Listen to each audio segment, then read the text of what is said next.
¿Qué tal, mi gente? Bienvenidos a Vive el fútbol es vida. Y bueno, estamos en un episodio más con ni más ni menos que la leyenda de Los Ángeles Fútbol Club, Maxine Crepeau. Bienvenido, mi hermanito, ¿cómo estás? Muy bien, ¿usted? Muy bien, muy bien. I'm so happy to have you on the podcast. I really appreciate you, joining us today. It's such an honor for me to be next to you, my brother.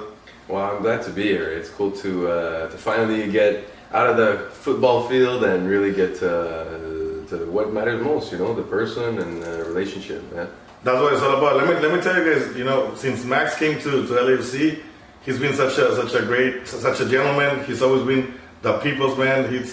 He represents our club and all the aspects. And I know that everybody agrees with me when it comes to that, because we see the passion and the love that you have for our team, even though you're just here basically. You just came this season. But before we get into that, Max, I would love for you to tell me where were you born and a little bit about your family. Yeah, well, basically I'm born in Montreal in the South Shore. Greenfield Park is probably 15 minutes away from Montreal, the city itself. And I was born and raised on the South Shore, Candiac, a little town where most people play hockey and not football, So when I was growing up, I was with my brother, basically playing every sports. And my older brother is 3 years older than me, so now he's 31. And I always call him old now because you put another year because he's 31 and he switched gaps and I'm still 28. But I'm always laughing with him. Let me tell you something. Enjoy your 28. I know. My doctor told me once you turn 30, everything starts hurting, and it's true. So I'm gonna still enjoy the next few years. Yes, enjoy that. But so basically, we played every single sport, and when I was 8 years old, I first started playing football, but I was defender because I was just kicking the ball a little bit longer, and I was stronger than the other kids around. I went to see my brother play for his local team, and then from there, I was like, hey, I want to do it. Football? He was playing football as well? Yeah, he was defender as well. And I was telling my parents I want to play and I want to do the same as my big brother. So I signed up for it at 8 years old until 10. I was defender, having fun, loving it, all that stuff. Still playing other sports here and there, but mostly soccer, football was my thing. And then at 10 years old, I started to put the gloves on. I put the glove the first time because my team didn't have a goalkeeper for that day. He was on vacation whatsoever. So I put the gloves on, and from that day, never looked back. How was that experience, being for the first time goalie, never being a goalie before? I mean, you had a clue because obviously you were already playing for 2 years, and in hockey, they have a goalie as well. Yeah. How was that experience, and what was the score? We won that game 3-1. I still remember. We won that game 3-1, and they missed a penalty. They missed a pen. So I remember I just loved it, the adrenaline of it. I was in goal, on the play, of course, you're in sync with your teammates and everything, but I like the fact that I was behind, that I saw everything, that the game depended on you as well because of the result that mattered. I liked that adrenaline and that feeling, and I love the fact that when we were young, you make a big save or you make an action and everybody's proud of it. I was like, yeah, I like this. So celebrating with your teammates, I like that a lot, and so from that moment on, it was the goalkeeper positioning chose me and not the other way around. Like as soon as I felt it, I knew. Yeah. That's so beautiful to hear because at the end of the day, there's players that choose what they want to play, and there's players that destiny, choose for them what is it that they're gonna be. And being a goalie, man, me being a goalie, not even 5% as good as you are. I understand and I know how difficult it is to be a goalie. You are the hero in one save, and you're the villain. You can save 20 good ones, and you messed up in one. It's finished. And that's it. You're the worst. Yeah. But it's such a beautiful experience, like you said. You get to see the game from all the way behind. It's a different perspective of the game, and it's really cool. How hard was it to grow up playing football in a town that the sport was hockey, right? Hockey, yeah, correct. Yeah. How difficult was it? Was it difficult at all, or? At first, not at all. It's not difficult at all because you're doing your own little thing. But when I was 15 years old, I entered Montreal Impact. Now it's CF Montreal, but I entered the academy there. And this is when you realize you can do something in the sport, in the industry. because you're in a professional environment, so you realize it. But when it was like the switch of the culture in the country is when we qualified for the World Cup. This is when there was a gap and a switch that everybody clicked in. Is when we got into the octagon and we started to play away and home against Mexico, US. You go to Panama, you go to Salvador, you go to Honduras, you go to Jamaica. This is where we got the attention of everyone, and where the love of the football came alive in the country when people did realize that we can go into the biggest stage in the world. So before that, it was not even, well, there was some football lovers, yes, but now there's some true love about this team. Everybody got behind this team because we weren't on the bigger scale and the bigger stage. So beforehand, it was always mostly hockey because of the culture of the country, but that culture changed now. So it's pretty cool to see. It's nice. Now, let me ask you, when it comes to immigration-wise, right? Obviously here in the U.S., and I tell this to many people when they ask me, how do you guys date it with LAFC? Like, how is it that from one day to another, you guys start loving football? And I always am like, what are you talking about? Yeah. Football has always existed, especially in the city of Los Angeles, at least through the immigrants that are here, you know? Like, we love football. Europeans, South Americans, Central Americans, Mexicans, that's our sport. We live and die for football, right? So it's nothing new. Now, what we needed was a product that was gonna able to represent all of us. Now, in Canada, I know that there's also a lot of immigrants that go and make Canada their home. How was that? Especially like where you were, was there a lot of immigrants? Were you able to meet people from different countries and all that? A lot of culture, yes, a lot of culture. I've met so many friends along the way, and I'm still friends with them from everywhere around the globe, We got that love and we got that relationship. The first bond was over the ball. It was over the ball, and when you first start talking to them about where they're from, their stories, and of course we're talking about immigration, and we've seen what's the beauty of our country, and you can see in our roster in Canada, we have different culture, we have different backgrounds, and it's beautiful. At the end of the day, we have the same blood. We bleed the same, and we're all together, and we're all wearing the maple leaf, and it's beautiful because the country allowed us to have a story for every single player has their story. So this is what is beautiful, is that we got some guys with Colombia, we got some Serbian, we got Milan is from Serbia, we got guys from Africa as well. Yeah. It's beautiful because our country gave that luxury for them to have a chance to live a better life for multiple guys at different stories, right? Yeah. But our country gave that chance to go at life. And the way to pay it back in a certain way is to represent the country and to put that jersey on and to give it all for the country.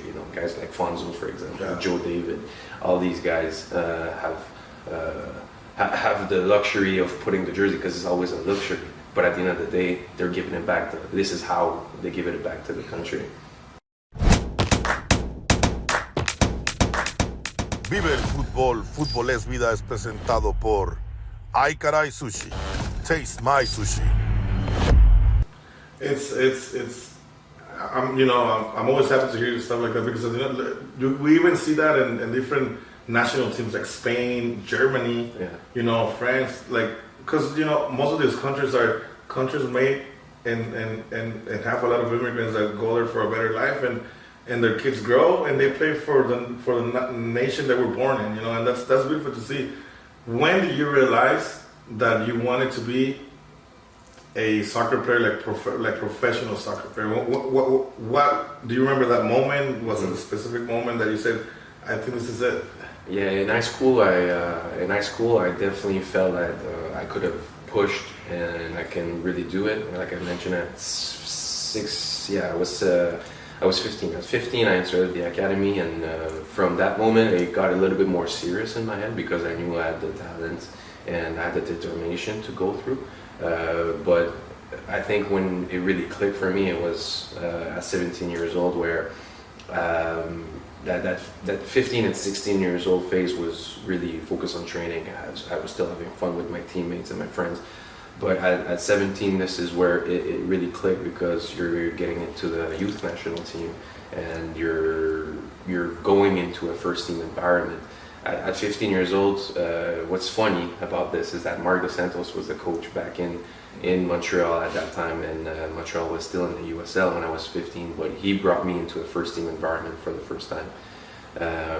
So when you're getting to that first team environment, you realize, oh, I can do something here. But you don't necessarily have the talent, or you're not ready yet. And at 17, you still are in the first team environment, but you're representing, for me it was the sub-20, so it was under 20, and you put that jersey, and you know that at that tournament a lot of scouts are there, and you know I didn't have a professional contract at 17, but I remember the tournament was in Mexico actually. So we failed to qualify, but I personally had a good campaign. And coming back from that tournament, Montreal put a homegrown contract on the table. So at 17, this is really the moment that you realize you can do it, representing your country there.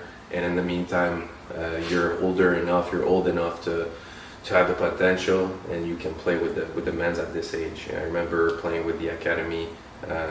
It was the CSL back then, so the Canadian Soccer League, which is now gone, and that was the CPL. But back then you were playing against men, and I was only 17, and it was like Serbian World Eagles to running Croatia. It was a different league, but you were playing against men at 17 years old, and this is where I had the grasp of I can definitely make a living out of this. Now, how difficult was it for a young man? Because sometimes we as fans, man, we feel like we feel like we can say whatever we want to the players, and sometimes I don't think we realize all the sacrifices that you guys do as well as we do. I'm not taking nothing away from what we do as fans, because trust me, we do so many things. We go out of our way to support a club, regardless of what club is it. But I know fans that, for example, now that we have the World Cup, have sold their car. They're sold if they can to make it to a World Cup, because it means so much to them. But sometimes as fans, I don't think that we don't go down deep into how the players start, because I would love to hear your story as a little kid. How difficult was it for your parents to go train? I mean, were you out of the house for a long time? All of those things. Yeah, it goes a long way, For me personally, my parents were fantastic with me, drove me everywhere and across the... Mama or Papa or both? Both. Nice. Both. And if it was not Mama that couldn't do it, Papa was doing it, and vice versa. And so they support me for so long, and then it's still to this day, their number one fan is them, obviously. It's Mama and Papa. Obviously, my wife is there, that she's number one as well, My daughter too, probably, but she's just too young to realize. Yeah. But all the sacrifice, of course, there's some sacrifice there since day one. You're not close to your family at some point. You miss family gatherings, death. This year was a big blow at one point in the season where on my family, my in-laws side, we lost Abuela, so it was a big blow, and so I was able to make it after the Shield. Actually, as soon as we won the Shield in Portland, the guys went in Portland. I went back to Montreal for a day to be there. But there's plenty of stuff outside of the field that sometimes people don't know and don't see. But this is what we signed up at the end of the day, right? So as much as the fans and supporters can do sacrifices to travel with us. Because I was going to say, what I tell my family? I tell my wife and I tell my family that I have, like, look, whenever we're going to do the birthday celebrations, let's wait until the calendar comes out and then we decide. Yeah. It's, and I'm pretty sure you guys go through the same thing, because it's those are little details that sometimes we don't pay attention to. Yeah, but they're very important. Everybody, we're all human beings, so we have our good days and our bad days, and there's some stuff that happens in personal life. There's some personal hits that happens, but at the end of the day, you go into the field, you represent the city, and you got to perform. That's what it is. That's what it is. Who cares about what's going on outside? You got to perform, and it is very true that once we go in the stadium, everything fades out. You go into game mode and you try to put everything aside. But of course, every player are running into a situation, but you just gotta fade it out, put that aside, and focus on what's happening on the field. But that's football. That's the beauty of football. That's the beauty of it. That's the beauty of football. I love the adrenaline. I love the pressure. I like that. Football es vida. Yeah, exactly, right? Yeah. So this is it, and that's why we play for it, and that's what we signed up for. So we might have good or bad days, but the intention obviously is always the purpose of playing and give it 100%. You don't go to play for 90 or 99%. You go to give whatever you have to give, and then whatever happens, right? Yeah. You can only control so much. Mm-hmm. So you just told me that you have your number one fan, which is your wife and your daughter. If you don't mind, how do you meet your wife? And Yeah, no, Christina, we've been together for 10 years now. So ever since we're 18. But when we first started, I first started playing club soccer. It was really like the region where I'm born, and she's born and raised 8 minutes away from my parents. And so both of our parents are like 8 minutes away from distance. So she was playing with the girls, I was playing with the boys. I know exactly who she was when we were 12. So she's a baller too. Yeah, she played. Oh, nice. Yeah, she played, and she was good. She was really good actually. She loves to play. So even in Vancouver, she. Angel City. Oh, I'm a player. Well, maybe not at that level, but just for fun. Sunday league for sure. She loves it. Yeah. But yeah, she was playing when she was younger, and obviously now she went to school. She's a CPA. So we kind of know each other when we were 12, 14, and then we didn't see or talk to each other. Kind of fade away both sides. We went on both sides, and at 18, I saw her back. And at the local gym where we were going, and I saw her, we start talking, and here we are 10 years later. Nice. Vive el fútbol, fútbol es vida. Este segmento es patrocinado por BLBD Estate Properties, building futures through real estate. Nice to hear, man. Look, I'm gonna tell you something. And part of the people that are directors of a 3252 and the supporters, man. I always tell my wife, thank you for believing in my craziness, because sometimes I had to be so many meetings. I'll come back home 3 or 4 in the morning, and they were away days and all of that. And she has always been supportive, and that's badass to have as They make more sacrifice than we do. A lot more, man. So wifeys, thank you so much. We really appreciate it from the bottom of our heart. You were telling me you have a little one. Mm-hmm. I want you to explain to me if you can, because I always tell people there's no words for me to describe how your role changes when you have your first kid or when you have kids. How was that experience for you when you became a father? I mean, being a father is fantastic. It's the best gift. The best day of my life is when our daughter was born. But I think when you're not a father or mother, I think you have your own responsibility, and you have to manage yourself or your wife. But when you have a kid, man, the dimension turns, and like you're responsible for your child, but it's a blessing, because it's the best position you can be in the world, is to have our beautiful family. Everybody's healthy, and so when it does change for me, it was like, wow, like look at what we made, look at the beautiful child. So it's great, and it's great to see her grow and to see getting older slowly. She's only 18 months, so she's still young, but it goes really fast, and so we gotta enjoy it when she's at this young stage. Yeah. Enjoy it as much as you can, because I'm telling you, man, you blink and they're 15.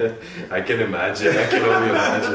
Look, for me, I remember back in the day, I would hear people say, "Oh my God, I don't want them to grow anymore." I would be like, "Oh my God, that's ridiculous." Now that I have a 22-year-old and I have older kids and I have my baby, I'm like, now I understand what they meant. Yeah. Please don't grow. Yeah. I want my baby to be a baby forever. Well, that's why we gotta enjoy it right now. That's why every single moment, man. Like, I swear, like sometimes you blink, I go back to pictures, I'm like, wow, it's been this long, So my advice to you, my brother, enjoy every single moment you have with your family, with your baby, because those are the most precious moments, and they're always gonna be there for you, and the good, especially in the bad, and sometimes not necessarily with words, just the fact that they're there. Yeah. It makes you feel strong, come back stronger and everything. So you go and you sign a contract with Montreal, and then how do you end up in Vancouver? Yeah, so Montreal, I have 5 years, 4 years. Yeah, I have 5 years. You were 17? 18. So 18 I signed. This is when I signed, so I got 5 years. And we were 5 years in Montreal, third string goalkeeper, and then slowly went up to the second goalkeeper. And in 2018, this is when I had the decision to make: either I stay in the club and be on the bench. I was 23 at the time. 23. Yeah, 23. That was my last season in Montreal officially. It was under contract, but I was on loan in Ottawa. So 23 years old. And Ottawa is another team from Canada, right? Yeah, Ottawa is the capital of Canada, and this is where it goes into USL. USL. Okay. So at 23, it was my last year with Montreal. 15 clean sheets, or how many clean sheets you had? In 19 total, I think. So 17 or 19, yeah, something like that. I almost got it right. Almost. Yeah, it was I think it was 15 regular season out of the cup and all the games. I think it was 17 or 19, something Monster. like this. So it went well this year, and I had the decision to make: either I stay as a second, or I have to prove to myself, but as well to gain some minutes as a goalkeeper. You have no choice. At some point, you got to play a full season to know what you're able to do, what you have to improve, and etc. And so I went into Ottawa, had a great year in USL, and went back to Montreal asking what are the plans, basically. They told me they didn't see me as a starting in the future. I said, okay, perfect. Well, 10 minutes later, I asked for a trade because I knew what I was able to do and what was next for me. And this is how I ended up in Vancouver basically for the next 3 years. So that was 2019, 2020, 2021 in Vancouver. And here I am, 2022. So you have your debut on Vancouver in 2019, March 26th, right? Yes, correct. How was that moment? Like, because obviously it's MLS now. Was it a special moment for you? Like, yeah. Can you tell us a little bit more about that feeling? Yeah, it was great. Montreal gave me 7 games before the season in Ottawa, so I knew what it would have felt like to play an MLS game. But when I was 25 and I was 24, 4, 5, 6. Yeah, I was 25. And so it was the moment for me to step into the first division of the North American League. That was the moment. So I knew what to expect a little bit, but in the meantime, in the new organization, new stadium, new fan base. So I had to adapt as well, as for me personally, and I had to respond on the field. The first, I think we lost that game 3-1 to Minnesota. Yeah. So that was the moment of me stepping into Vancouver. And 2019, I had a good year personally, even though collectively it was a rebuild. You were the player of the year for them, right? Correct, yeah. So it was a good year in 2019 for me personally to really step in to say, okay, Maxine Crepeau is able to play, yes, in USL, we know that, but is he able to do it again in the league? And I said, yes, I can do it. And who, so far into you playing the MLS for your first time on an official game, who inspired you? Who do you think was your biggest inspiration? Or your biggest, the person that helped you the most to get to that spot? Oh, I have my mentor that... Your mentor, so I couldn't find that word. My mentor. You know what happened is because I'm still hungry, so... Yeah, so who was your mentor? Yeah, I mean, I've had role models when I was young. I watched Casillas for a long time. I watched Barthez for a long time. Buffon was still amazing, even though he's like old good wine, Yeah. So it's crazy how these goalkeepers affect a little bit my play and my style. And when I was growing up, seeing them, what they can put on the field. But I was lucky enough to have a goalkeeper coach, Youssef Daha, he's still now in Vancouver. But we started working together ever since I was 13 at soccer camps, just like this, at soccer camps. And it was provincial teams in Quebec, obviously the states, they're functioned by state, but in Canada it's provinces. So when I was 13 years old, I went with the under 14s. Youssef was the goalkeeper coach, so we started clinics there. And he definitely saw the potential, probably the most crazy side of my brain and my potential and the love that I had for the game. But he really took me under his wings from that moment to go under 14 provincial team, under 16 professional team. After that, he was the coach, goalkeeper coach, when I was 15, going into a first team. And we literally went through all those years together. He was my coach in Ottawa, he was my coach in Vancouver. And this year was the first time, and he's still in Vancouver. So he was my mentor and showed me my tactical, my physical, my technical abilities. He helped me through create this goalkeeper, if I would say. You know, he helped me being the product I am as a goalkeeper. And so I cannot be thankful enough for the men. And you know, every week or two we're on the phone call, we're calling, because it was a professional but personal relationship as well. Of course, you have to, man. Yeah.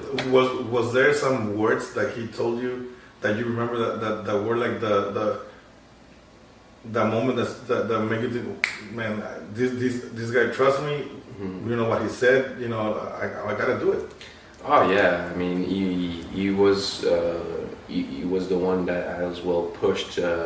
He was always pushing my name into a first team environment as well, because he knew what was I capable to do. He saw it. We were working pretty much every day on it. So there was not a moment itself, but in moments that were important for me to step into a game or to be ready for an event, well, he was always the first one to make sure that I was ready for the game or for an event, international football. He was making sure that I was always ready to answer the call. And so he didn't prove it by a sentence or phrase, but he did by this commitment for me to be a better goalkeeper. Yeah. Vive el fútbol, Fútbol es Vida es presentado por Botanas and Drinks. Botanas 100% mexicana. So, Man of the Year for Vancouver, and then 2020. You guys, how do you do in 2020? 2020. This is the MLS is back. I fractured my thumb in That's the when bubble against Seattle. How difficult is it for a football player to go through an injury, especially for a goalie? You know, the hand side is the most important, right? Yeah. How was it for you, man? It was it was pretty wild year 2020, just because we didn't know anything about the virus, the COVID, and obviously now we know more. But when it first hit it was like, oh my God, the world basically stopped. So when we got into the bubble, broke my hand against Seattle, and it was a long process. They had to put 3 wires. The base of the thumb was fractured. So basically, I was in a cast for 2 months. So I had to relearn how to use the hand and my thumb, and after that is trusting the thumb with the contact of the ball, all that stuff, breaking the scar tissue. So it was a long 6 months, and then January 2021, I was in the national team in Florida, and this is when I did the comeback from my thumb. But it was a good way to say, all right, you have a big injury here. How can you come back? How fast can you come back? How can you deal with the pain when you're coming back? How can you deal with all that stuff? So it was a good thing that I was able to answer the call after that, because 2021, leading up to that year, I came back and I had a good personal year as well. Like it was the year that for me it was a big one, because I had to prove myself. I always push myself and prove myself. And so for me, it was a good one to say, I'm back from my thumb. How can we forget you? I know, right? I remember chicken nugget. How can we, dude? That game, you were fucking insane. We're like, you know, it was crazy, man. Honestly, like when I remember when I knew you were coming to LAFC. You had that moment in mind? No, not that moment. I had that game in my mind. I was like, hell yeah, you know, we're getting Max. Like, he's a really good goalkeeper, and for us fans, like we always talk about the previous seasons. So like I said, no disrespect to Tyler Miller, no disrespect to, well, a little bit of disrespect to Vermeer. I don't know why they brought him, but sometimes you gotta believe on your project, and sometimes it goes good, sometimes it doesn't. I'm talking about JT. But then when they announced, a Canadian player, the goalkeeper. Who's this? No. Dude, when it came to me, it was like that game at the bank, man. Yeah. You were a monster. It's one of those days sometimes, when you keep having shots, you're warm. Just keep the engine warm, Keep it coming. Exactly. Keep it coming. They won't go in. What was the result? It was 1-1. Yeah. 1-1. And I remember, it was coming wave after wave after wave. And for the moment in time for Vancouver as well, it was an important game because every game was survival for the playoff race. So it was a good moment for me, and I remember Chicho had a great game, and I was head to head with Chicho the whole game, and then it was crossing crowds. It came from everywhere. But when it comes from everywhere, it's easy to play because you're warm and your engine is fine. But what's difficult at the highest level when you have 2, 3, 4 actions, it has to be the top actions, and you need to make these actions. This is the high level. This is what's hard. When it keeps them coming, no problem. Keep them coming. I can play 5 games in a row if you did like this, So it was a great moment for me. I remember, and then obviously it was a good contact that you and I had because I love playing in stadiums like this. When I fell in love with the bank, and back in 2019, my first game at the bank, we got slapped 5-1 if I'm not mistaken. But I fell in love with that stadium. I fell in love with the ambience, the supporters, the vibe of the stadium. And then before I arrived, I joined the team. I always liked to come at the bank. Now, you playing for Vancouver and obviously visiting all the MLS stadiums. When you came to the bank before joining LAFC, what was your impression, from the fans? Was it different in the different stadiums? The way the architecture. Well, they get it. Let's do it again. All right. They get it. Yeah, but the way the stadium was built. The build and the design and all that stuff, like the 3252, like you're right there. You're 2 meters away. You go to other stadiums, but the stadium doesn't really hold the sound the same. There's few stadiums in the league that the sound stays in there, and it's something that really impacted the game, and there's a weight on the field because of the supporters. But the bank is definitely one of those where and I remember visiting the stadium too, from pretty much every seat you see really well this place. Like, it's a cool stadium because from everywhere you have a good seat.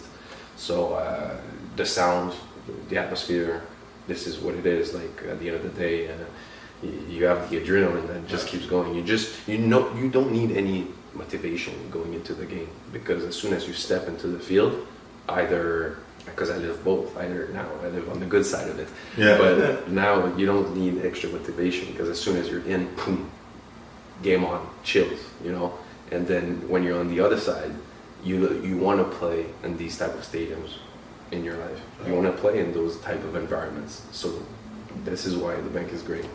So how important you think a good atmosphere in a stadium is for football, especially for a football culture that it keeps growing here in the United States and Canada with the MLS? I feel like nowadays supporters have become a very essential part of the growth of the sport. What are your thoughts on that? And I mean, you can play in empty stadiums, and we've done it. We've done it because of COVID and everything. And the game is boring. The game has less pace, less quality sometimes. At the end of the day, the passion that the supporters can share on the field, anywhere in the world. You've seen the difference in the quality of football in England without supporters and with supporters. It's two different things, So it's a massive, massive impact in the game, and it's a massive impact of how the perspective of the game is seen with the supporters. We always say football is nothing without the supporters, which there's always a reality to it. It's true. you know, you can take away the supporters, but nobody's gonna gain anything on it. So might as well work together, hands together, and go forward. You know? Because magical things happen when you do that. Yeah, yeah. You know? No, it's true. But like we've seen the quality of football during COVID and the atmosphere. You have to put another sound bite into the game, so it's real. It's not the same. You know? It was thank God COVID is gone, and that we're able to go back to the stadiums. Yes. Yeah, because let me give you a quick story. For me, it was so hard because when we were going through COVID and we couldn't go to the stadium, my dad passed. So a medicine that cures my soul is being in the stands, supporting my team. And it was so difficult for me not being able to do that. So what we did when LAFC was playing, we would go outside the stadium and chant from outside the stadium, you know. So I was criticized by a lot of people. Oh, it's COVID, and you know, there's always going to be somebody controversy about it. Yeah. So my answer to them was like, you know what? Look, at the end of the day, this is something that is healing my soul. You know, it helped me a lot to seize the pain a little bit, you know, because he was with my dad, and I mean, the reason I love football so much is because of him, you know. And it was such a difficult time, and unfortunately, I didn't have the second thing that I love the most, which is football. And it was tough times, but at the end of the day, you know, I was able to support my team from outside the stadium like a crazy guy. I remember cops would pass by and be like, "What are you guys doing?" They're playing. They're playing. So you know, they can hear you. Yeah. But yeah, I mean, being a supporter and something like that I would love for players to understand that. And I talk to players and I tell them, you know what, man, I don't know, and I know players like you understand that, but there's some players that they don't understand that when you shake a hand of a little kid, it makes a difference. Vive el fútbol, Fútbol es Vida es presentado por Ay Caray Sushi. Taste my sushi. When you give them your jersey, when you know all those little details like make such an impact on people's lives, not just kids, you know, and adults as well. But it's so nice. So I always tell them, please don't take that, you know, for granted. You know, if you guys have the chance to do that, do it, because it's unbelievable the power of football, man. It's you know, it has the power to stop wars, to stop the world. You look at right now with the World Cup, you know, everybody's, you know, I have to work at 7, but it's the world game. What is the world game? So it's medicine for your soul. It cures everything, and it means so much to the ones that love the sport when a player recognizes what we do. Yeah, I mean, I never took that for granted, but I was once that little kid, for example, or that adult that is there and wants to see you or support you. And I was once that kid, and I remember when I was growing up, players, I don't know, just wave at me or whatever. You know, I hear my name when you guys are there, when supporters are there. I hear. I can turn, I can say hi, yes, of course. Yeah, I know, and we see that, and that's why we love you so much. And no, but like, I remember what does it brought me what the it brought feeling, me, it really brought me when I was young. I remember this feeling. So it's amazing that for me, it's just a natural and genuine thing to just do and share that, you know. So this is who I am. Like, I don't force it at all. It's just genuine. We see it, and that's why for us, man, like, we love you, man. And I'm not telling you that because you're here with me. That's a fact. Thank you. You know, it's man, since you came to the team, that we saw, you know, we needed somebody with huevos. Huevos, man. No, we needed somebody with huevos en la puerta, you know, as a goalie, and you represent all of that. You know, like, it's so funny because for some people, when like, we will always get mad because our players will get bullied, and nobody will step up. Now, if somebody's messing with one of our players, there goes Max. You know, to defend our players. And that's what important. It's important because the other team is gonna be like, oh shit, you know, they got their backs. It's for me. I mean, me playing soccer, football. Sorry for the ones that get offended when you call it soccer, but you know, we call it soccer here. Sometimes. Imagine if England would have beat the US. Right? Yeah. It's football, isn't it? You want to have people's back. You know, you see your player gets punked by a bigger guy. Hey, you gotta step in and punk him back. You know? Yeah, it's something that is natural, obviously, where it's important in the locker room of saying. I remember the first game of the season against Colorado. Mamadou gets into a confrontation with Diego Rubio, and there's what's his name? I forgot the other guy, but he's there in his face, and I see this, and I have to go. I didn't even think twice. I'm like, I'm going, and then it sends a message within, and it was at the beginning of the season as well, so it sends a message not only to the other team, because the first intention is like, hey, you get out of here. Yeah. You know? But the second as well, without even noticing, Thinking about it, yeah. without even noticing when thinking about it, like there's the same feeling within the locker room. Hey, I know what I'm do for a month and a half, but I got you. I'm that good. And same for everybody. And it just went naturally. Some people want some heat, some people doesn't, but you're not touching one of us. No. And a good way. Hey, relax. Hey, so how did you find out that you were coming to Los Angeles? Yeah, I mean, it was still in preseason, where there was a national team camp in Florida, and I was in Florida for vacation, but well, not vacation. It was still off season, but I was in Florida at that moment, and I was talking to my agent about leaving Vancouver to achieve bigger things collectively and to lift trophies. And so we will see, okay, let's see what possibilities can be open. And LA was interested, and as soon as LA said, okay, we can be interested, and then the GM in Vancouver texted me that John wanted to make contact with our party. I remember talking to my agent Ron, and I was like, yes, let's make it happen. And so everybody pushed and made an effort to make that deal happen. And I would say maybe 5 days before, or 2 days before preseason, talks were ongoing between the two clubs to make it happen.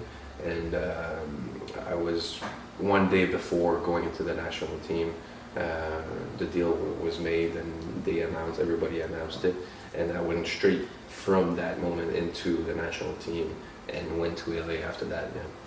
How was that for the Crepeau family? Yeah, it's been great because they're super supportive, right? Christina and I, we knew that our time in Vancouver was over, it was done, and so we were exciting for the next chapter, what was next, but as well like my family, my in-laws, like the whole group is together, and it was exciting to see what was next, and everybody knew. Let everybody know, like LAFC, the organization, what they've done since 2018, like Supporter Shield 2019, the year, and the standard that the club is living by, you know. So everybody was exciting, and I was there saying, hey, I'm in an organization that we can do it, and from there, yeah. So you come to Los Angeles. Was it difficult? Was it easy for you to adapt to a new city where, I don't know, do you have any idea of how it was going to be?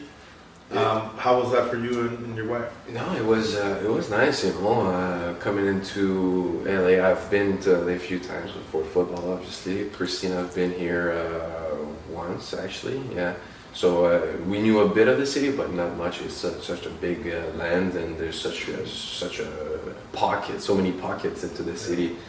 So we didn't know where to go at first, but with Mark Anthony's wife's help, we found a house that we rent for the whole year, and so we were not so we're not so far from the stadium and from the facility, so it was really nice and easy. But what was beautiful is that the club and everybody in the city welcomed us with open arms regarding football or not football. Everybody was ready to help us, and so it really eased, and it really does make a difference when you first arrive into a city. talking, non-football related talking. Yeah. But and once you go on the field, it's obviously knowing your teammates, the system, coaches, what we want. And so there's adapting to the system, which it took a little bit of time, but after that I think it went really smoothly. And obviously we're lucky enough. Vive el fútbol, fútbol es vida. Este segmento es patrocinado por BLBD Estate Properties, building futures to real estate. What impressed you the most, like within the first 2-3 weeks of being in LA? In particular, not just the city, it could be the performance center, the stadium, like with the institution. I think it's the mentality of everyone. You know, they take care of the. You know, there's some companies that you're just a number, and there's companies. When I say companies, it's not only football in the world, but we care about the human being as well. But once you're at black and gold, everybody is asking if you need something, if we can help with stuff. So the club has been great with me. As soon as I arrived, they made myself really comfortable and trying to help me to be comfortable here in Los Angeles while adapting. But everybody has that mentality of performance, and this is where everybody is bringing the best out of each other to win. But it's about performance at the end of the day, and this is the main reason why we have that we had that season, is because everybody put their pinch of salt to the table and put their personality on the table and work into the common goal. But it starts from a mentality standpoint of this is what we're aiming for. Yeah, they don't make you feel like a number, they make you feel like a human. Yeah, different companies, different clubs in the world, but my sense when I first arrived, it's like everybody from top to bottom, everybody feels you welcome and they treat you really, really well. Like they care about your person, so it's good. And we can see that. And I'm happy to hear that because, like you said, there's other institutions or other companies that don't really care about, you know, their workers. Yeah, no, like every company, there's some good and some bad. It's obviously like this, and in the professional sports itself, you cannot bring everybody back, or you cannot be at the top every single season, except if you're Real Madrid, or you know what I mean. Like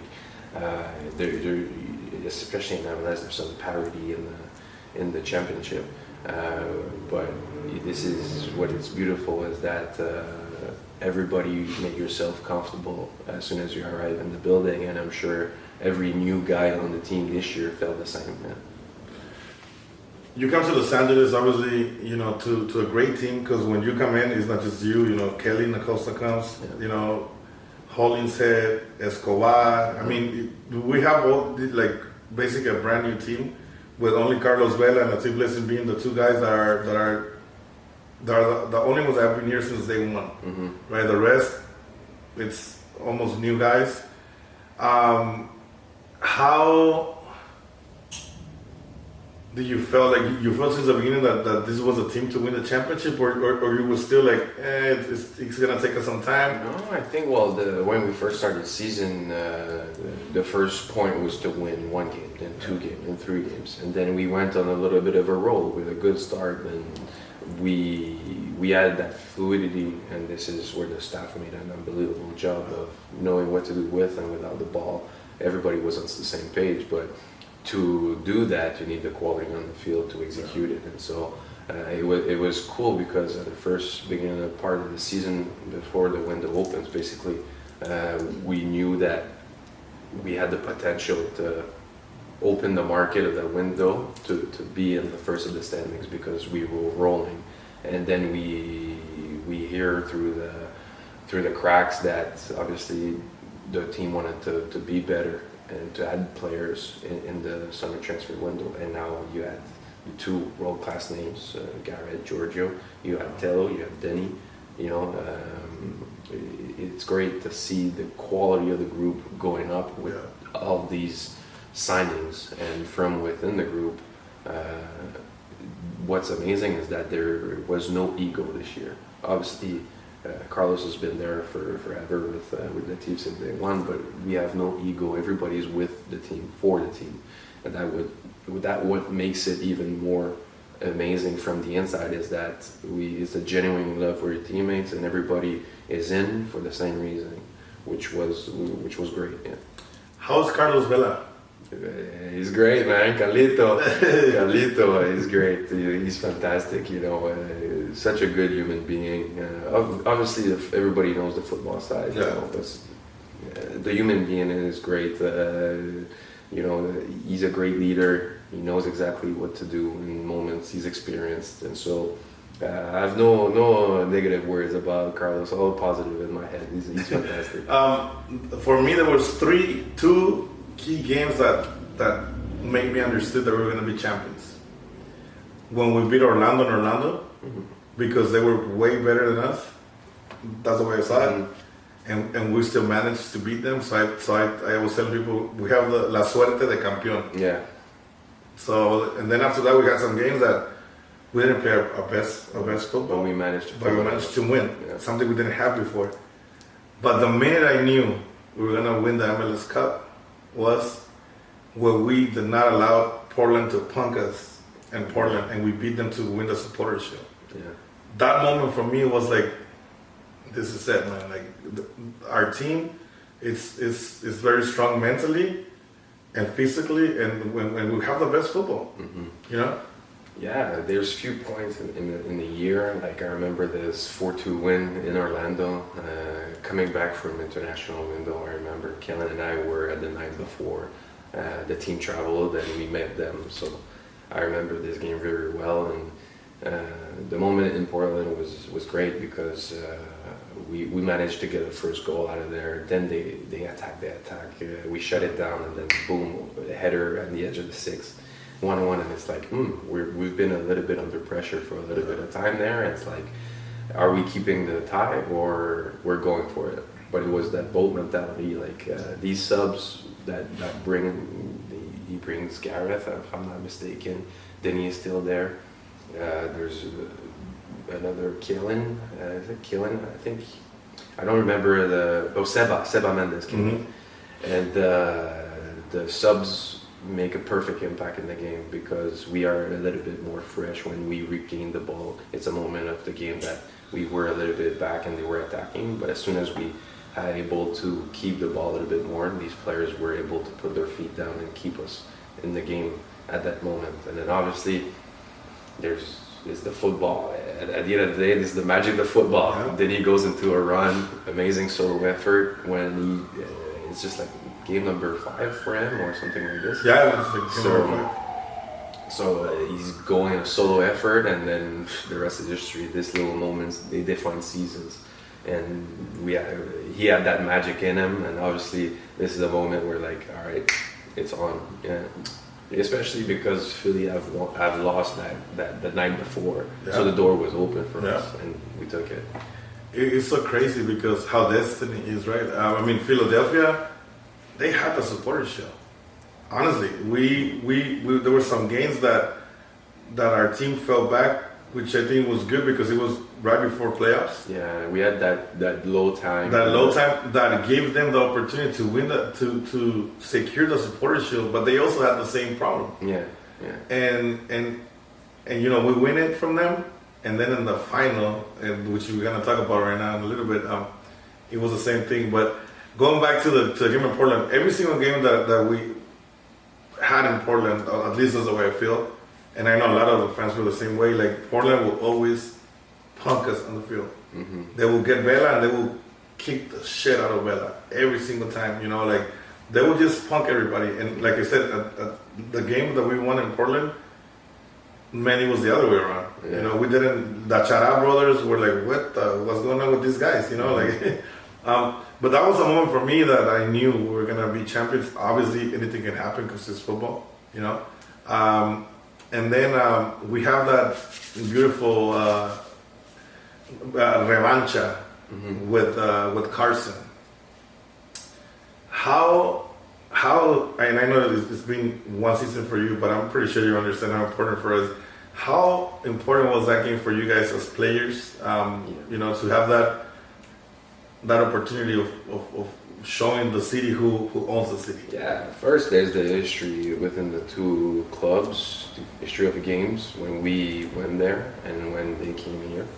And so there, as new player, you sense it right away. The first thing that the supporters told me, it's the Clásico, you win it. The Clásico is made to win it and not to play it. That's it, And so this is the first thing that a few of the people told me, and you sense it right away. Why you sense it? Because it's in your community. Yeah. And for me, this rivalry between the two clubs is the best in the league, just because of it's in your community. They're a few miles away from each other. Like, I believe Portland and Seattle, there's history and there's great, but there's big distance. Apart, I've played Montreal, Toronto. It's a great one. Still far apart. Yeah. But this one, it's in the city. You go to the park, you get some LAFC jerseys, you get some Carlson jerseys, and you can sense it, right? So this is what it makes the beauty of this rivalry for me personally, but for the players as well. Where our team, we didn't manage to go there and get results early in the year, got knocked out of the cup, and you've texted me that we will get them back, and of course we had them back towards, which was early June, if I'm not mistaken, the game at home, and the big one that we knocked them out of the playoffs. And this one is the great one, because at the end of the day, we managed to get the shield, and we opened up against Carlson for 3 games in a row to be champion. And it's just a great moment, because it was a wild game, a good game, intense game. And we do what we do. I mean, we never give up, and we can score at any time of the game. And it was a wild game, back and forth. And obviously, Chicho had that goal in the last few moments of the game. Vive el fútbol, Fútbol es Vida es presentado por Botanas and Drinks. Botanas 100% mexicana. It was, for us as fans, it was such a great moment. But one thing that I love about this group that I didn't like about what happened in 2019 when we beat them and then we played Carson, and then we played Seattle, was the fact that we beat them, and the team was still celebrating the fact that we beat them, because it was the rivalry. We have never won in Carson. Relax, Carson. It's not like it has been like 20 years. It's only been like 4 or 5 games, so chill for a little bit. But still, it matters a lot to us, right? So we beat them, and then I feel like the team, the front office, everybody was just focused on that energy and celebrating the fact that we eliminated them from the playoffs with Zlatan in it. Yeah, I remember. Yeah, sorry. And I feel like when we went to play against Seattle, like we have to give everything we had against Carson. And you were gonna tell me you remember that? I remember watching the Seattle game where Rudy has scored 2. I remember watching this game, and obviously I'm not part of the picture at that time, so I don't know what is really going on. But this year, what was special is that within the group, we had the shield and everybody was on the same page. We wanted the cup, and if there was a year that was achievable for this group, was this one. And so we always kept saying 3 more, and then it was 2 more, then it was 1 more. So even though there was the Western Conference champ moment, we said 1 more, and this is the big one. So that real celebration. Yeah, exactly. There was a moment of joy. Of course, you gotta enjoy the moment, and you really have to soak it in. But there's a moment of realization. Look, guys, we've done it. We have 1 more 90 minutes, which turned out to be 128 minutes. But at home as well. So if there was one opportunity, we always said 3 more, 2 more, 1 more. So we always had that end goal in mind. So this time, after you guys beat Carson, the entire group was like, whatever, okay, we're done with them, next one. Focus, announced it right away. I felt like the mentality within the players, and I don't know what happened in 2019, I don't know how the mentality with the players was, but from what I sensed, it was totally different than this year. This year was like, okay, we got the support issue, okay, that's done, we celebrated in Portland, let's forget about it. We beat Carson, they're already gone, they're history. you know, we beat Austin, and you know, let's focus, like you said, on that last game. Mm-hmm. Yeah, correct. Like the most important thing was one moment at a time. You know, put yourself ahead, especially not in playoff. 90 minutes. That's all you need to get knocked out or to advance. But we kept saying one more, and then we had Austin, which was great. We were waiting for this one. Like I remember telling my wife, I want Carlson, I want Austin, I want Philly. I remember telling her that. I remember telling Paul this the same thing going into the PC. I was like, I want these three. Let's do it, because to beat the best, you got to go the hardest way. To be champion, let's do it the hardest way to do it. And we had Austin in mind as well, because it's the only team that we didn't manage to pull a result in the season.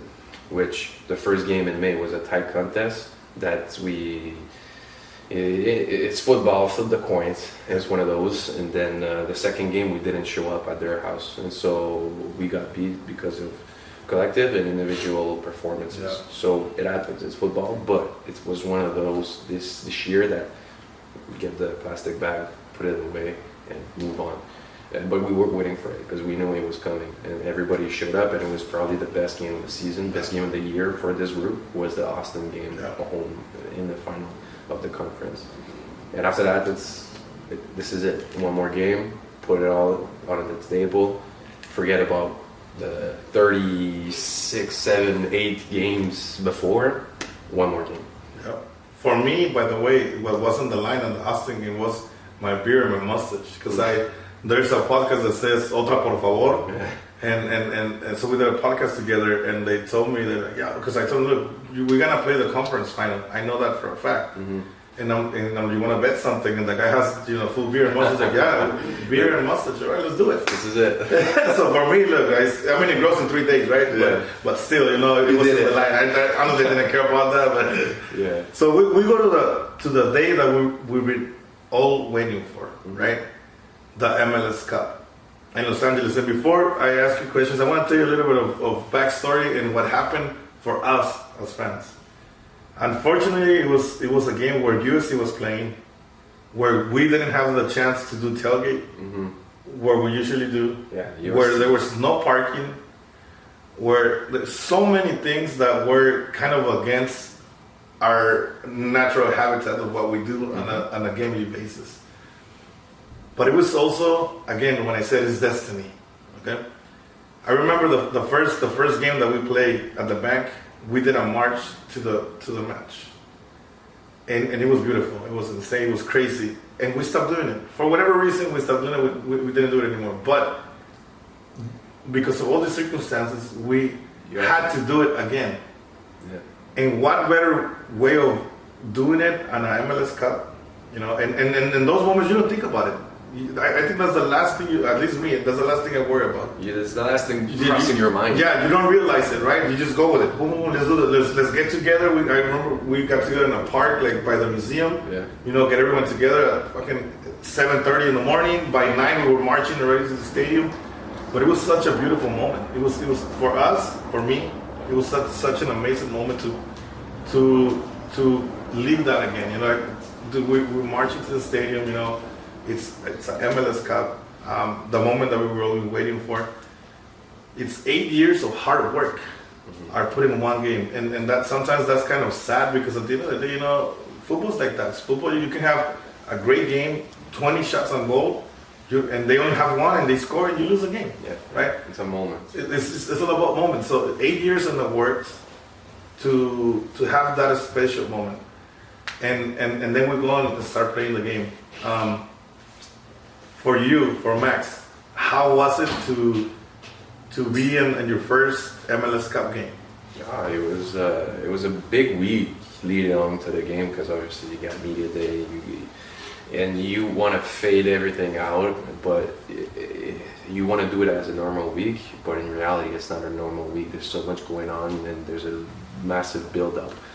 And so leading to that game, you're preparing yourself on a daily basis at the training facility. You don't change anything. You do your own routine. You do your own week of training. Once games arrive, it's like, all right, well, everything they've done is out of the window. What's next is the next few minutes. So Going into the game, Philly being physical, we knew it was a lot of 50-50. Not the best game football-wise. You know, the X and O's of the games, it was crappy, right? And we knew that's how the game was dictated to be, because it's based on who are you playing, what type of football are you playing.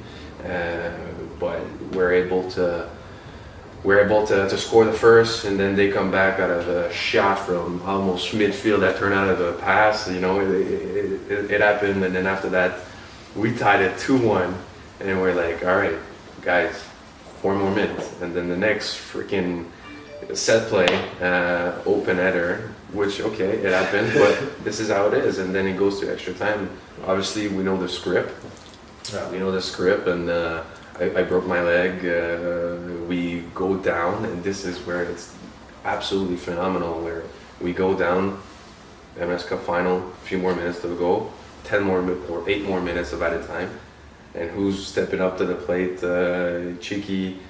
Chicky goes into a deep ball from Ilie. Ilie puts that ball perfectly. Chicky chips it perfectly. Who dunks on who?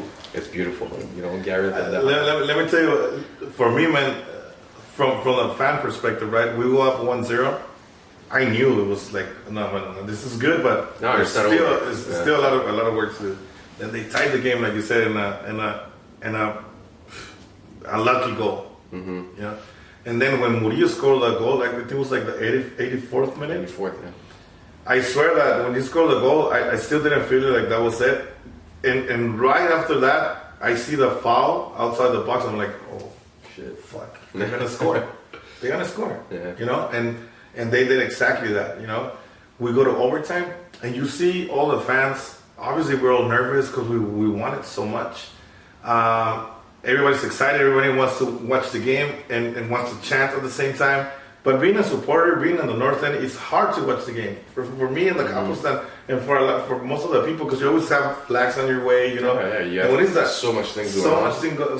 But you wanna be able to support and watch the game.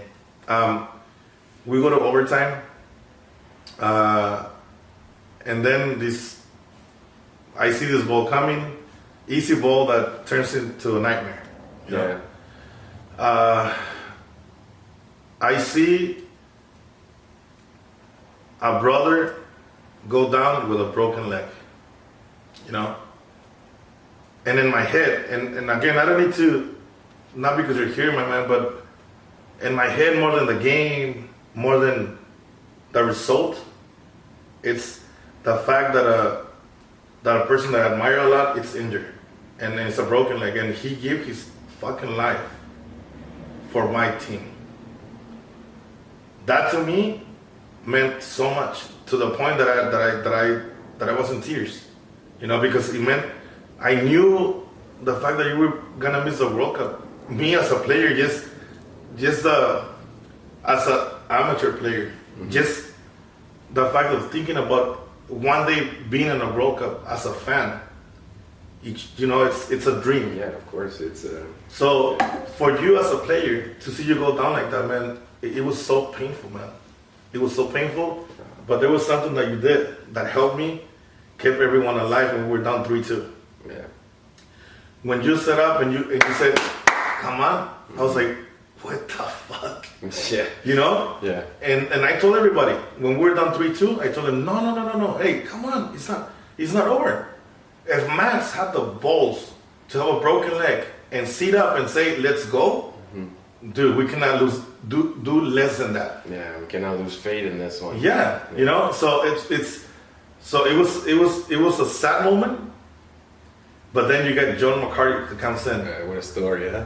Unbelievable. Man, he comes in. They scored the third goal on him, which, by the way, he did a great save. Unbelievable save. And then, you know, we had that.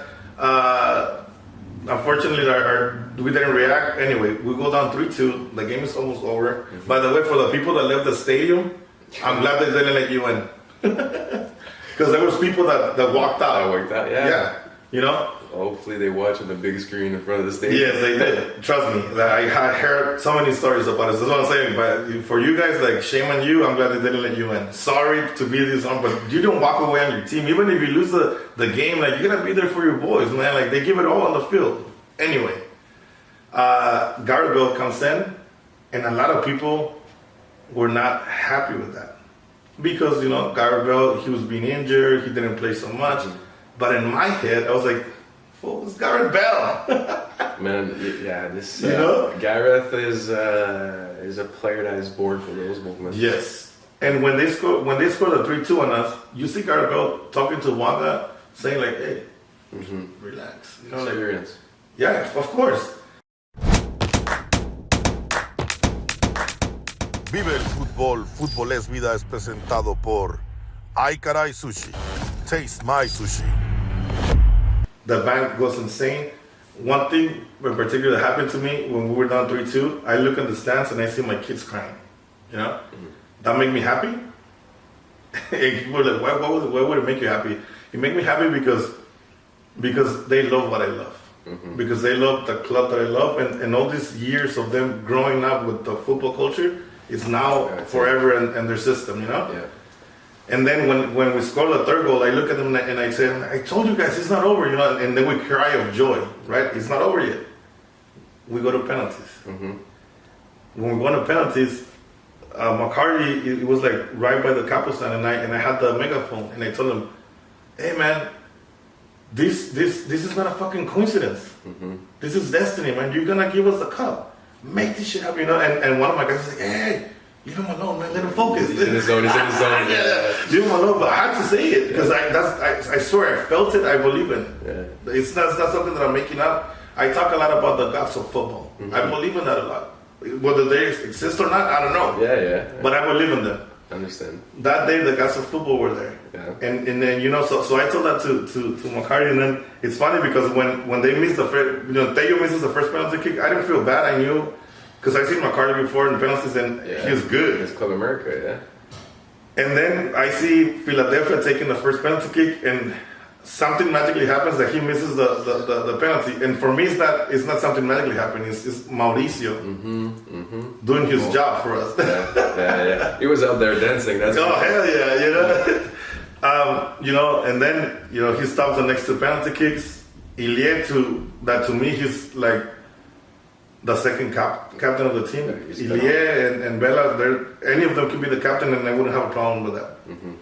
He scored the goal, and we celebrated like crazy, man. I know that. How was it for you?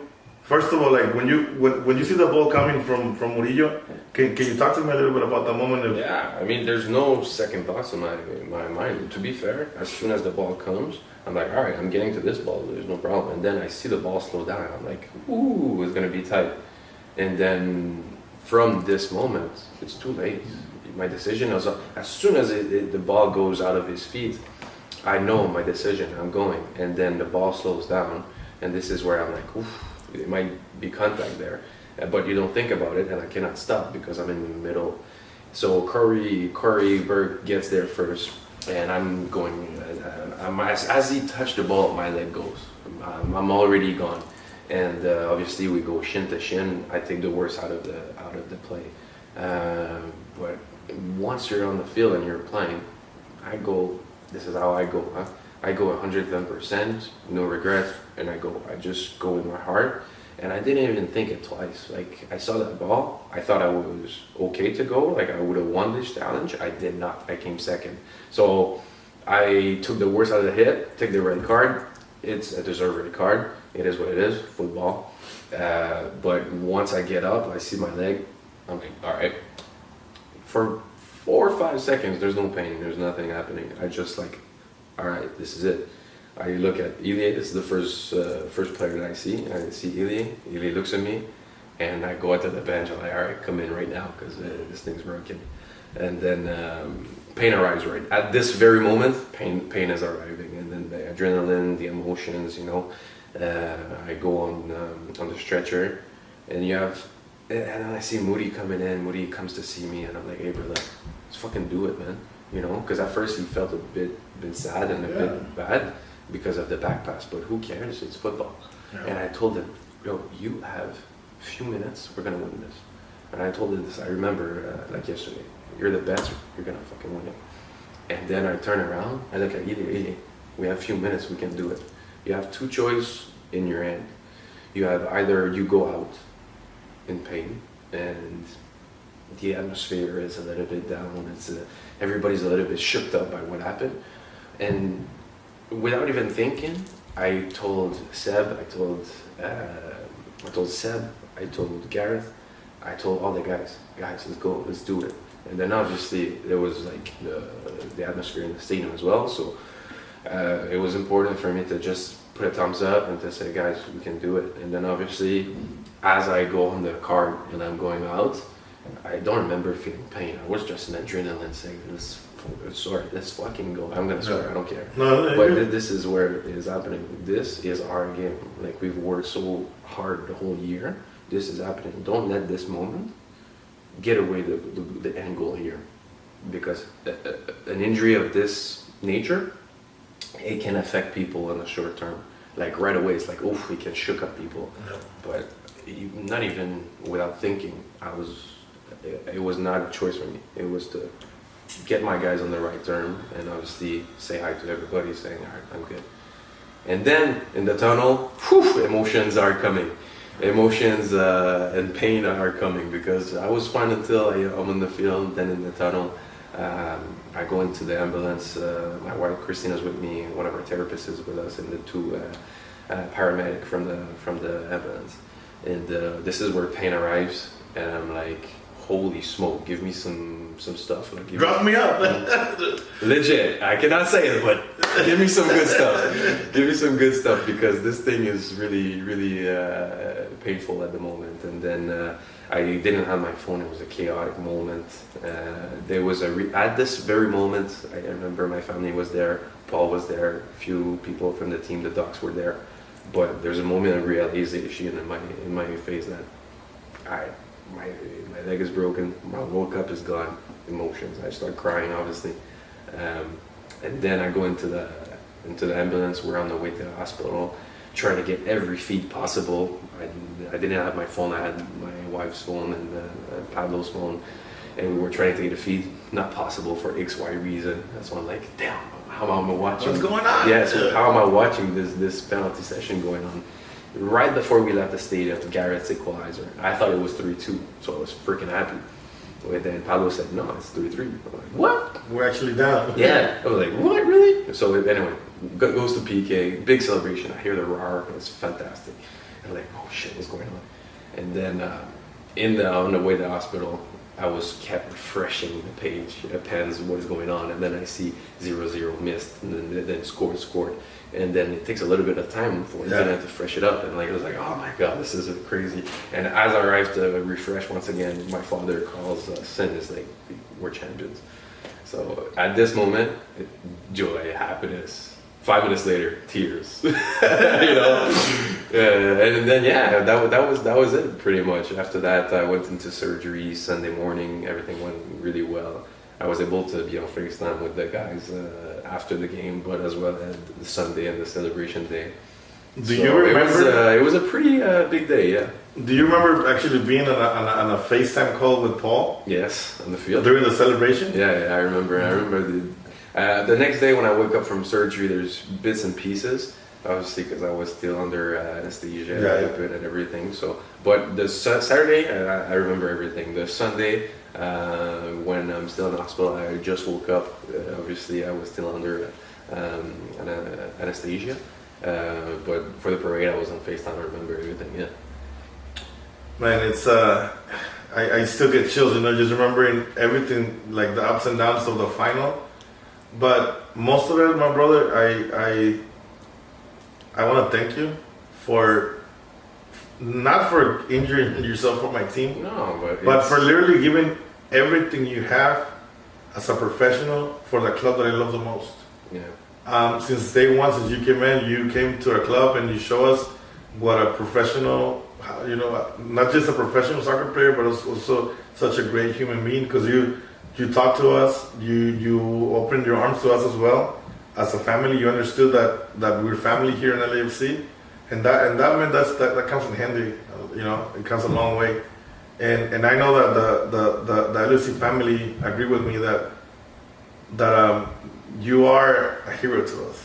You know, you put everything on the line for a club, and we're always always are gonna be thankful for that, my brother. Well, thanks to you, man. You welcome me, and the rest is history, obviously. And this type of stuff, this is who I am. I'm just gonna go all in, and we're champion at the end of the day. That was the common goal, and we got the Shield, got the Western, and got the MLS Cup. So now let's go after CONCACAF Champions League.